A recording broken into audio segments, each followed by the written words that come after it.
saya, Bismillahirrahmanirrahim, saya dengan sukacitanya merasmikan bulan menabung simpan SSPN 2025.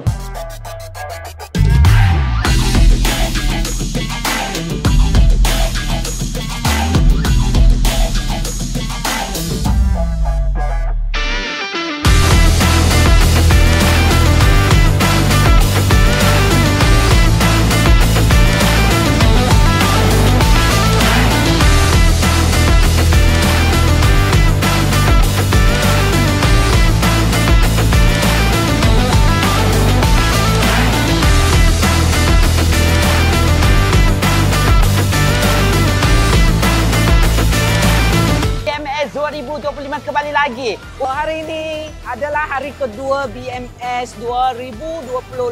Hari ini sangat-sangat best. Suasana sangat meriah. Suasana yang sangat meriah. Sangat meriah, sangat luar biasa. Kalau tak percaya, ada datang tau. Hari kedua banyak sangat aktiviti. Ada main game, boleh jumpa Didi and Friends. Yang nak menabung, ya serendah RM20 sahaja. Yang belum buka akaun simpan SSPN, membuat penambahan deposit simpan SSPN. Inilah masanya. Jumpa kami esok di BMS 2025.